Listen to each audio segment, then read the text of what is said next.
नमस्कार, मैं मनोज बनू। दिल्ली के साथ साथ पूरे देश में एक जबरदस्त एक्शन चल रहा है और वो एक्शन है अवैध रूप से रह रहे बांग्लादेशी और रोहिंग्या पुलिस के टारगेट पर। शहर शहर वेरिफिकेशन ड्राइव चल रही है।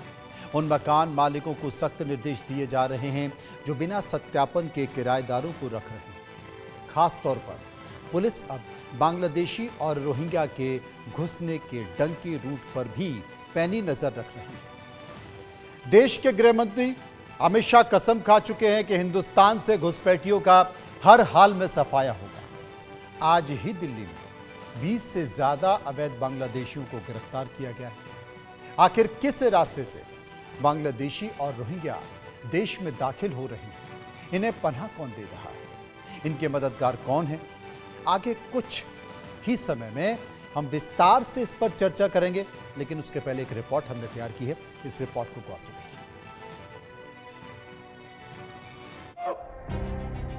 हाईकोर्ट ने ऑर्डर किया है कि घुसपैठियों को चिन्हित करो, मतदाता सूची से इनके नाम काटो और वापस बांग्लादेश भेजो। ये हेमंत बाबू इसका विरोध करते। शाह की ये ललकार कोरी नहीं है, शाह की ये यलगार झूठी नहीं है।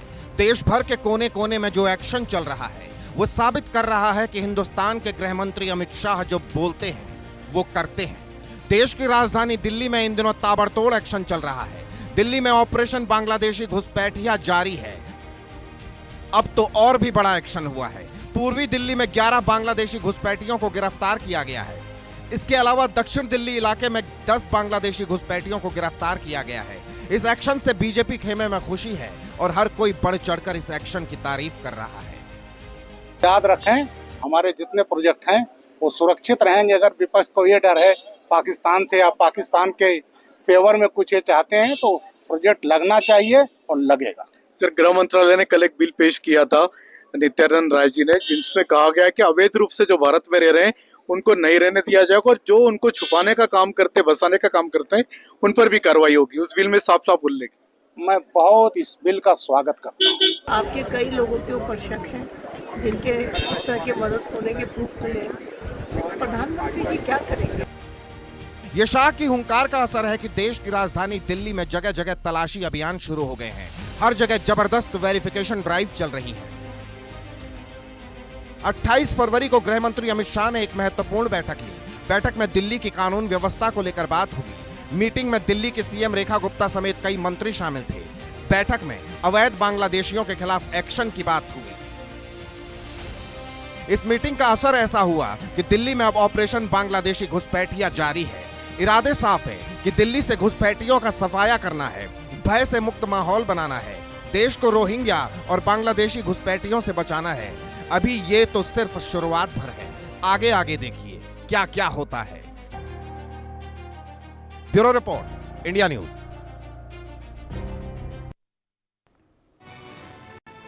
तो ये पहली बार नहीं है जब कार्रवाई हो रही है, लेकिन अब कार्रवाई में काफी सख्ती दिखाई दे रही है।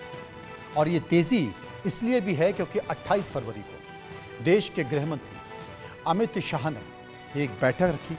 इस बैठक में दिल्ली की नवनियुक्त मुख्यमंत्री रेखा गुप्ता भी मौजूद थी और उसी बैठक में एक रूपरेखा हुई कि जो अवैध बांग्लादेशी हैं उनके खिलाफ कार्रवाई की जानी चाहिए और सक्रियता साफ तौर पर दिखाई दी। चर्चा करेंगे, समझने की कोशिश करेंगे। जगदीश शर्मा कांग्रेस के नेता मेरे साथ मौजूद हैं। इसके साथ साथ संजीव देशवाल हैं जो कि डिटेक्टिव हैं, उनसे मैं चर्चा करूंगा। संजीव साहब, इससे पहले भी करे अगर 3 साल का डेटा लिया जाए तो मुंबई में इस तरह की कार्रवाई हुई। करीब 696 बांग्लादेशी गिरफ्तार हुए, 222 डिपोर्ट हुए। अब दिल्ली में तेज़ी की गई है। दिल्ली में तेज़ी इसलिए भी की गई है क्योंकि भारतीय जनता पार्टी का एक चुनावी मुद्दा भी था और ये कहा गया था कि अवैध बांग्लादेशी या रोहिंग्या उन्हें चिन्हित किया जाएगा और चिन्हित करे उन्हें वापस भेजा जाएगा। लेकिन इसमें डंकी रूट, वो कौन से डंकी रूट हैं, वो कौन से एजेंट हैं जो बांग्लादेश से, अवैध बांग्लादेश और अवैध रोहिंग्या को भारत लेकर आ रहे हैं, देश की राजधानी दिल्ली में पहुंचा रहे हैं, वो मुंबई पहुंचा रहे हैं। सबसे बड़ा सवाल है कि ये आ कैसे रहे हैं और आते हैं आके बस जाते हैं, सरकारी उनकी आइडेंटिटी बन जाती है, तमाम सरकारी कार्ड बन जाते हैं और वो सिस्टम में घुल मिल जाते हैं। संजीव यहाँ तक बांग्लादेशियों का आने की अगर हम बात कहें तो ऐसा तो है नहीं कि वो आज पहली बार आ रहे हैं। वो पिछले कम से कम 10-15 साल से कंटिन्यूटी में आ रहे हैं और हमारे यहाँ पर ऑलरेडी इतनी ज्यादा जनसंख्या होने के बावजूद वो हमारे उन संसाधनों का प्रयोग कर रहे हैं जो संसाधन हमारे देश की जनसंख्या को प्रयोग करने थे। अब समझने की बात यह है कि ये आ कैसे जाते हैं, इसके पीछे क्या क्रोनोलॉजी है। देखिए, सोसाइटी, पुलिस, सरकार, इन सब की मिली भगत जब तक नहीं होगी तब तक ये लोग नहीं आ सकते।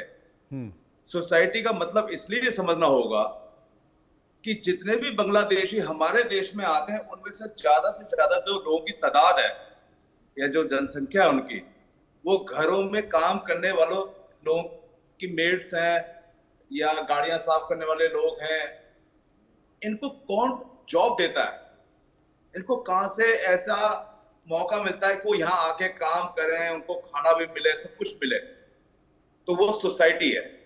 अगर सोसाइटी इनको जॉब ना देती तो ये यहाँ कैसे आते, यहाँ कैसे बसते? उसके बाद आती है पुलिस। जब ये लोग यहाँ आ जाते हैं, आधार कार्ड भी बन जाते हैं, वोटर कार्ड भी बन जाते हैं, बैंक अकाउंट भी खुल जाते हैं।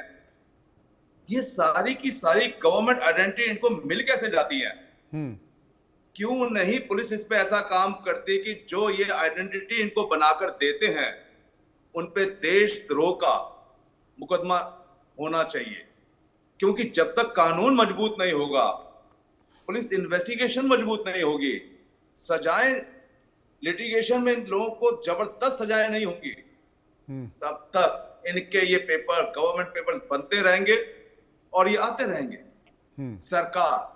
सरकार की अपनी इच्छा शक्ति, अगर सरकार चाहे और गहरी इच्छा शक्ति से चाहे तो मैं नहीं मान सकता कि बांग्लादेशी यहाँ पर एक भी आ सकता है। ये बड़ा सवाल आपने कहा। देखा एमके मीणा, पूर्व सीपी स्पेशल सेल, इस वक्त हमारे साथ जुड़ गए हैं। मीणा साहब, जिस बात का जिक्र अभी कर रहे थे संजीव साहब, मैं सुन रहा था, उनका ये कहना है कि कहीं ना कहीं हमारे सिस्टम की ये नाकामी है और